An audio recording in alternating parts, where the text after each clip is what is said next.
Normally, I try and get into the topics of my videos straight away, but I just wanted to take a second and say to everybody who watched and commented and subscribed after my last video, thank you so much. That was really awesome. And a special shout out to Drawn Seeker, a commenter from my last video. I promise, I am trying to get to Witch. The issue about it, though, I really like the show Witch, and I want to do it justice, so I'm still trying to formulate how I want to do that video. Because it's 2 full seasons of a show I actually really like and respect the writing of. It was just easier to do this topic before Christmas. Barbie Princess Charm School is not even close to being the most unhinged Barbie movie. It's not the one where she gets raised by animals. It's not the one where her sister gets turned into a talking flying horse. It's not even the one that has Tim Curry as the villain. So why am I so obsessed with this? Why has this show eaten my mind for the last 10 years? And I think it comes down to the fact that it has an insidious amount of fridge logic. Every single aspect of this movie is wrong or doesn't make sense if you think about it too hard. So before we jump into my dissection of this movie, let's talk a little bit about Barbie cinematic color theory. First off, we have Barbie, or the Barbie character. She's always in Barbie pink or some kind of adjacent pink. Then we have the purple character. The purple character is either Barbie's best friend or she becomes Barbie's best friend by the end. Then we have background and supporting cast. These are usually kept in fun pastel colors or neon colors. Rarely ever do we see a bad Barbie character portrayed in a fun color. And then we have the darker colors, and these colors usually represent an irredeemable villain. Now, all of these rules do have exceptions to them throughout all of the Barbie movies, right? Like, a notable one is Malusha from Barbie and the Secret Door. This character has a color palette firmly planted in the purple region, but she never even really shares that much screen time with Barbie until the final conflict, and she definitely does not get redeemed. She's a horrible brat throughout the entire thing. Real quick, just to make this whole viewing experience easier on you guys, I'm going to go over some of the characters in this and how I refer to them. First up is Blair, the Barbie character. I just switch back and forth between calling her Blair and Barbie all the time. I don't really know why they didn't just keep her name Barbie. It's not like this is Barbie as Thumbelina or something. They're not borrowing another name. They just invented an entirely new character. They just should have kept her as Barbie, but whatever. Then we have Delancey, who gets referred to as the purple girl sometimes. Then we have Hadley, the teal girl. Isla, the blue girl. Dame Devon, the villain. Miss Privet, the only British woman in the entirety of existence. And then we have our queen of everything. So, with all of the background out of the way, let's dive on into Barbie Princess Charm School. The nonsense of this movie is apparent almost from the very beginning. We open on Barbie opening up a cafe for the morning time. She works the entire shift by herself and then closes the place and goes home. There, we are introduced to Barbie's sister and her mother. It's not important right this second, but they are adopted family. Barbie's sister, Emily, is obsessed with the idea of being a lottery girl. And let's talk for a second about how busted this lottery is for the Princess Charm School. Emily admits to Blair that she has flooded the system with her name, and that's crazy. You can just overwhelm the odds. You can spam your own name into the system a bunch of times and just become nobility. Oh, I'm sorry, not nobility, a lady royal. Which, the way the movie sets it up, is just like a princess's secretary, I think. It's essentially just a lady in waiting, so I don't know why they didn't just call her a lady in waiting instead of a lady royal. I guess maybe they thought that sounded better. Blair gets announced as the lottery winner, and just immediately, I'm talking not even 2 minutes later, this guy shows up at her door and he's like, "Are you ready to go? You must leave now. Don't worry about any of your personal belongings. Everything you need is in your dormitory." As Blair's like waving goodbye for the last time to her mom and sister through the window, he starts driving away in the carriage and she has to like run and hop on at the last minute. And part of me really sympathizes with this. He's just here to do the bare minimum for his job. It doesn't matter if other people aren't cooperating. He's not gonna be caught saying that he didn't try to do what he was paid to do. The carriage, by the way, is a hot pink monstrosity that does not blend at all stylistically with any of the other backgrounds until they get to the castle. And I just want to say, before we get to the rest of this review, complaint segment, whatever you want to call what I'm doing, Blair's mother definitely knows that she is the missing princess. You cannot convince me otherwise. If you argue with this point down in the comments, you're a crackhead. She found Blair on the day the princess went missing. She looks exactly like the queen. There is no world in which Blair's mother does not know that she is the princess. You're lying to yourself if you think otherwise. When she's pulling away in the carriage, she whispers, "You'll always be my princess." This bitch knows. She knows. And to anybody who's like, "Oh, well, during the coronation ceremony, she looked really surprised." She was surprised that there exists a magical tiara that bestows a ugly dress on royalty. That's what she was surprised about. And don't worry, I'm going to address the magic problem in this world in just a minute. We get to the school and we meet the only British woman in existence, Miss Privet. And even though it seems kind of like she's being standoffish and kind of cold to Barbie at first, she's actually a really sweet person who will teach Barbie how to balance on one leg while holding a bunch of stuff, and that will turn you into a princess, everyone. We're also introduced to two of my favorite background characters, the cheerleading lesbian couple. Love them. And then we get introduced to the magic problem. Blair's personal assistant, who is a fairy. It turns out all the girls at this royal academy get fairies as personal assistants. But other than being tiny and having wings, they don't do anything magical. They set their schedules, they help them get ready, they paint their nails, but they don't really do anything that requires magic. They could just be like a regular assistant. And that's really my main issue with the magic in this world. It serves no purpose outside of, at the very end of the movie, confirming that Blair is, in fact, of royal blood. And it really seems like royal people are the only ones with access to magic. The rest of the world just operates as usual. We're not even really in a fantasy setting. If magic were deeply ingrained in this world, you'd think that they could have used some kind of magic to locate the missing royal heir as soon as she went missing. Or you could use magic to treat the terminally ill, like Barbie's mother. By the way, the vague illness that Barbie's mother has never really gets resolved. You just kind of assume at the end everything's going to be fine because Barbie's royalty now and money can solve any problem.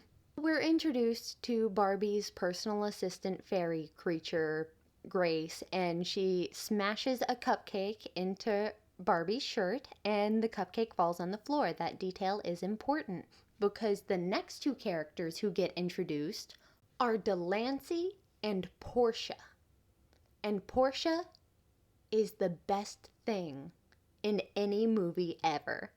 Portia enters the scene, tells Delancey she's wearing too much perfume, picks the cupcake off of the floor and calls it a floor cake, eats it, hands the wrapper to Blair, compliments the taste, and then walks away like a queen.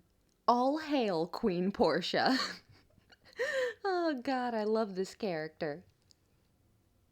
So since it's still the first act of the movie, Purple Girl Delancey makes Barbie feel inferior, and then Barbie magically changes into a new school uniform and does a little twirl. Then we get introduced to Barbie's roommates, two princesses, Hadley and Isla, and for the most part, they don't really serve a purpose. They are Barbie supporting characters, so they are in teal and blue respectively, and now I have to talk about my little Barbie color conspiracy theory for this movie. A little while ago, I found a promotional video from when this movie came out, and it has purple girl with teal girl's hair, teal girl with blue girl's hair, and blue girl isn't in the thing at all. And there's a very simple explanation for this, right? They made this promotional video early on in the movie's production. They were just working with the assets that they had finished at the time. It's not really a trailer, so it's not like they messed with the canon of this movie, right? But my problem is, in the finished movie, the fairies are not in their proper color order. Blair has a pink fairy that matches her outfit. Teal Girl has a teal fairy. But Blue Girl has a purple fairy that would match Delancey's outfit. And Delancey has a green fairy that would match her mother's color palette. And you know, I think this is actually supposed to be a little bit of symbolism, like, oh, this is an extension of her mother's control over her psyche and everything because her mother is unhinged. In all likelihood, I actually feel like this was just the easier way to go about it. Like, oh, no one's really gonna care. We'll just keep that the same color. Kids are stupid. They won't be paying attention. Oh, also, there's a 17-year-old dog that used to belong to the royal family that totally remembers Blair, even though she was a baby when she got lost, and this dog should not be nearly this spry at 17 years old. Like, I know older dogs can be active and stuff, but this dog's behaving like a puppy at all times. So, skipping past some relatively unimportant stuff in the plot, we get to a scene where Dame Devon's holding like a posture class where you have to hold a book on your head and walk at the same time. Blair's just out there fighting for her life, and Dame Devon's like, just because you're a lottery girl doesn't mean that you can't learn to behave with poise. But then she sees Blair's face and she's like, oh no. She goes to Miss Privet and she's like, we need to throw this girl out. And Miss Privet's like, yeah, I guess you're right. She is a bit of a disaster. But then she overhears Blair talking about how, like, she really doesn't want to disappoint her family because her mom adopted her and she just loves them so much. And then Miss Privet's like, well, I can't throw her out now. She does her best to train Blair to act like a princess. Which there's some stuff in the montage. I can see that it's like poise and confidence and doing things correctly. But part of this montage is Blair just learning how to hold things in her hands, balance books on her head, and stand on one leg on top of a garden rock. And that's more of a demonstration of core strength and stamina and not necessarily confidence. Being unconfident can make you mess up when other people are focusing on you, but I feel like they could have demonstrated confidence in a more accurate way, maybe like public speaking or something, something where people are just focusing in on her. Like, that's when Blair seems to be at her weakest. And now we've come to the most pointless scene in the entire movie, the dance class scene. The only reason this scene is here is to introduce us to No One McNobody, because he is just not a character. He takes up less than 4 total minutes of screen time. He's only there to be like, hey, she's got a man waiting on her. Don't worry. This 17-year-old girl won't die single, everyone. Not to get too high up on a soapbox, but I really just can't stand the heteronormativity that's so pervasive in a lot of magical girl media. Like, I love magical girl stuff, don't get me wrong, but a lot of it just throws boy characters in there to be like, we swear they're not gay, they're not interested in other girls, they're not interested in being single, these girls want to be in relationships. And you know what? If it's well written, I don't care. Put it in the show, whatever, as long as it's appropriate, fine. The issue is, when you put these things in, but you don't develop them at all, they just waste screen time. It's just eating up screen time. This guy is not a character. If you cut this scene out of the movie, you lose next to nothing. The only real value this scene has is the fact that snow is blowing past the window to let you know that it's wintertime. The only time we see any kind of a change of season, and it's only like 2 minutes long, and then the next time we're outside, it's back to being spring/summer. We wrap up this awful dance class scene with a terrible impromptu dance number. Delancey's face is my reaction to this, by the way. And then Miss Privet's like, yes, very good. You all gyrated quite well. So our main three, Blair, Hadley, and Isla, go back to their dorm rooms from the spa and find that their uniforms have been sabotaged. Just cut up and thrown all over the place. Isla's like, oh no, we won't be able to go to the palace and we'll get expelled if we don't show up on time in our uniforms. And Blair's like, no, we'll just fix them up, and holds up some scissors.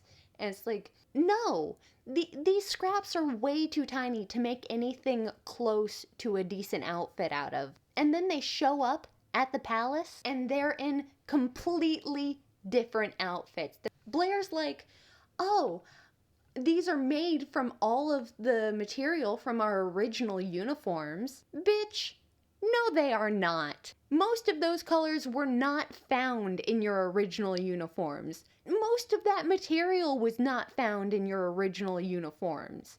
Besides how improbable their use of fabric is, their use of time is even more improbable. You can't honestly tell me that they sewed these together in that amount of time. It's the same day. They made 3 outfits on the same day. This plot point makes me way angrier than it should, especially because it's a Barbie movie and quick changes happen instantaneously. But no, you cannot make dresses like that out of just the barest scraps imaginable. This is...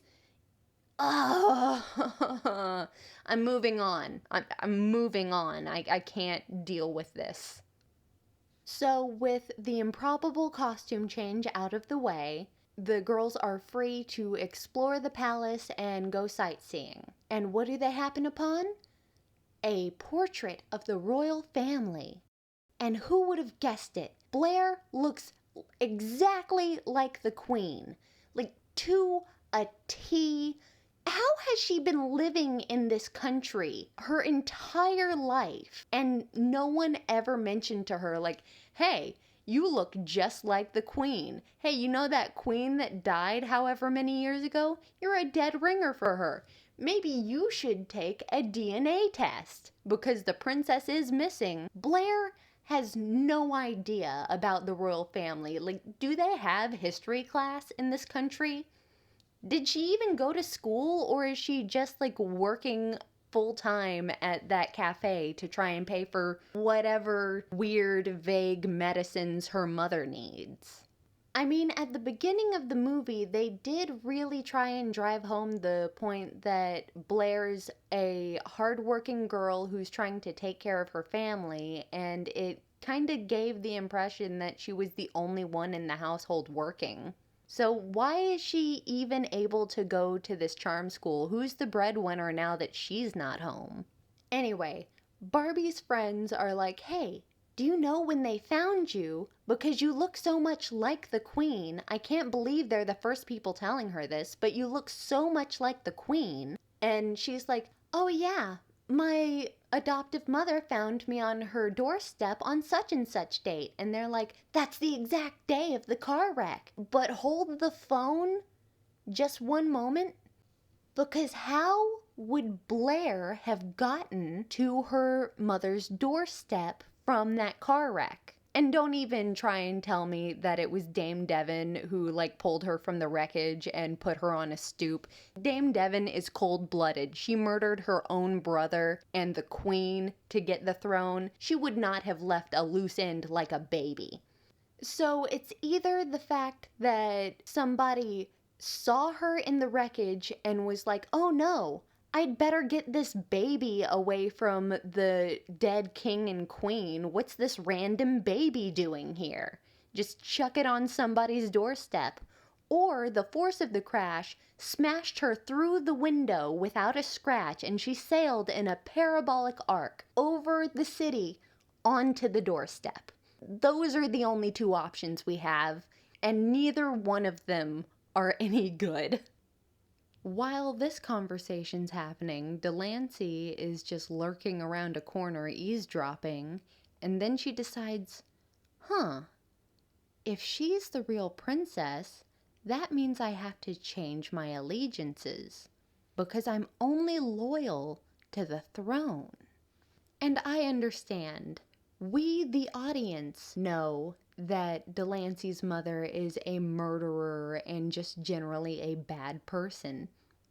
But Delancey grew up in the royal palace while not really being of royal blood herself, so I feel like she would have heard similar accusations growing up and already kind of developed a thick skin like, no, we're the true nobility here. But no, she immediately is just like, well, I guess my mother's a murderer and I have to give up the crown. This character turn just happens a skosh too fast for me, just a smidge. Also, let's check real quick the royal succession and the flow of power in this kingdom.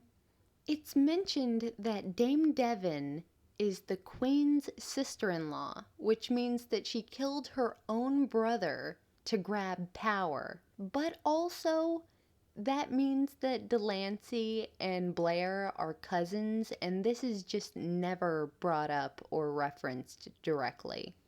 But that also means that Dame Devon wasn't royal blood adjacent. Why would it be on the king's side? Because Dame Devon was a lottery girl. They also referenced that. So why on earth would the throne go to a lottery girl who just happened to be an in-law of the king consort at the time? Did the queen have no other family members? I mean, royal people are kind of famous for just having spares laying around when you need a new ruler. And who's been running the country this entire time? Has it been Dame Devon?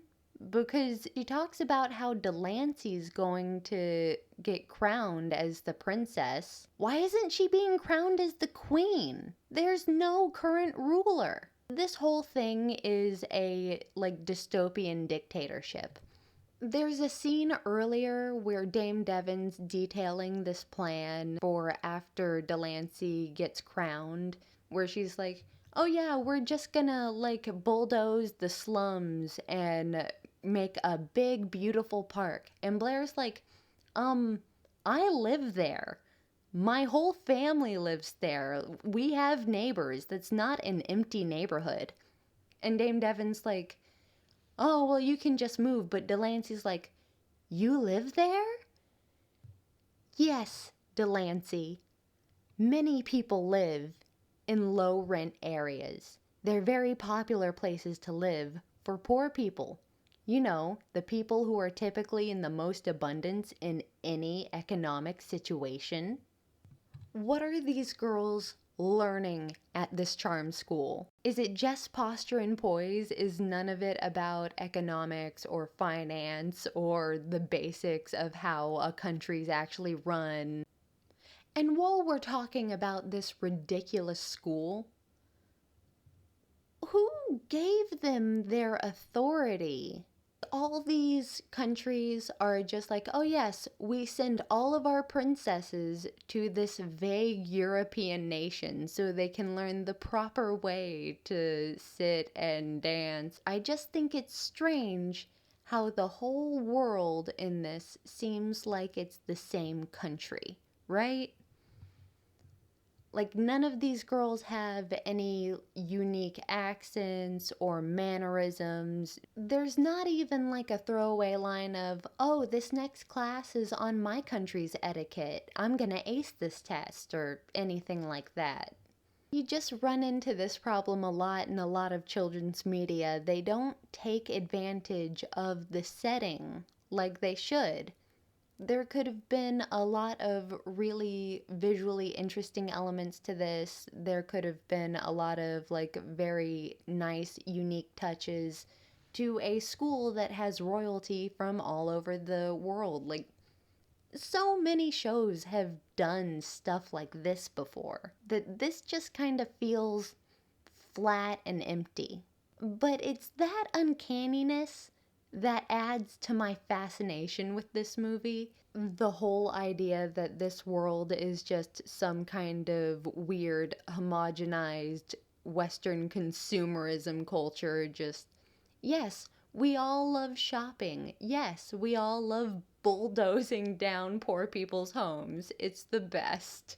So we fast forward a little bit, and there's a fire drill. Everybody's outside. Our Queen Portia got tangled up in some sports equipment. Dame Devon took this opportunity to frame the girls for theft. And Delancey, now that she's decided to betray her mother 100%, has changed her uniform to be completely purple. And I suppose she just repurposed all of the material from her old uniform. Great! So the girls are framed for theft, but Delancey helps them out and gets them out of trouble. They're very skeptical at first, but she's like, look at my outfit. I'm purple. You can trust me. So they break into the castle to get the magic tiara that will prove Blair is of royal descent, better than a DNA test would, I suppose. And it's time for her two best friends to contribute the only real things they do to this movie. Let's see if they do anything useful. First up is the teal girl. They come across some laser beams and she's like, no problem, I got this. She does some very impressive acrobatics. But it's not like she shuts off the laser beams or anything. Barbie and the blue girl still have to struggle their way through this obstacle course. So, boo, bad job. You don't deserve to be in this movie because you didn't do anything helpful. You just showed off. They break into the vault with the password that was extremely easy to guess. It was the date of the car accident that killed the queen and king. Just pick random numbers for your passwords. Don't link it back to your birthday, or if somebody knows anything about you, they'll guess the password. Anyway, they find the tiara, and then Dame Devon shows up. She locks them in the vault, and the coronation ceremony starts off. Delancey's getting nervous because it's time for her to be crowned and Blair's nowhere to be seen. And now that she knows she's not the proper heir, she's totally down with not being the ruler. But, in her own words, once she gets crowned, Gardenia is hers for life. For some reason, this country just doesn't have the concept of abdication. Like, if you get into power, there's nothing you can do to get out of it. You gotta die to leave. Anyways, it's time for Blue Girl to be useful, and her talent is music. And she happened to overhear the new password that Dame Devon put into the keypad, so she uses the tones to find the proper keys. All right, I'm sold. You are a worthwhile character who contributed, if not in a small way, to the plot. I think Barbie could have done this, but you were the one who accomplished this, so that's fine.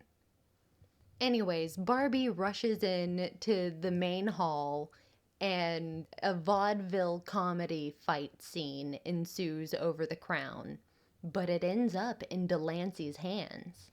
And Delancey gives a sad look at her mother, who is smirking like she's the Grinch who stole Christmas. She's just like, "Delancey, look at my forest green dress. You can trust me." It's the same dress she's been wearing, just a slightly darker shade of green. But Delancey puts the crown on Blair's head, or I should say Princess Sophia, though I think by the very end of the movie, which is in 3 minutes, she decides to just go with Blair. Then it magically transforms Blair's outfit into the ugliest dress of the movie. I hate these dresses. I hate the princess dresses in this movie. And anyone who says they like them, I don't want to take that opinion away from you. But consider how uncomfortable that top would be. And don't even think about the glitz and glamour of it. It's not carved out of a gemstone. That is plastic with a hollow foil applique. You will sweat yourself to death. I don't care what the time of the year is. Then Dame Devon does the classic villain thing of standing up and yelling about how she feels so betrayed and she worked so hard to kill the royal family, and then she's like, "Oh wait, there are cameras." So she gets dragged away. Delancey's just glad to have skipped the same fate as her treasonous mother. Blair stands up in front of everybody and gives some generic speech about how she's just a normal girl and everyone's a princess. Miss Privet was right to believe in her and all the other students, and it's very touching. And then she's like, "I'd like Delancey to be my Lady Royal." And Delancey's like, "LOL, you sure? My mom just admitted to killing your whole family." But Blair's like, "Of course I'm sure. All we learned in charm school was etiquette. I don't know anything about this country. I didn't even know what our last ruler looked like until 4 days ago." So we end this whole thing with a dance party. Of course, the 2-second love interest is there. Blair's mysteriously ill mother and little sister show up. That mother knew. She knew the entire time. She was like, "Oh yeah, this baby's gonna pay off." Blair gives Emily a hug and tells her, "Every girl's a princess." Which I feel, is really shallow now that Blair has been proven royalty. I just feel like it undercuts the messaging just a smidge. And then we end the movie with an awkward dance number. So yeah, that's my favorite movie of all time. So those were the vast majority of my thoughts on Barbie Princess Charm School. Thank you for sticking around this long if you have, and if you've got a piece of magical girl media that you'd like me to take a look at, leave me a comment about it. Thank you so much for watching, and like always, here's a special treat because you stuck around until the end.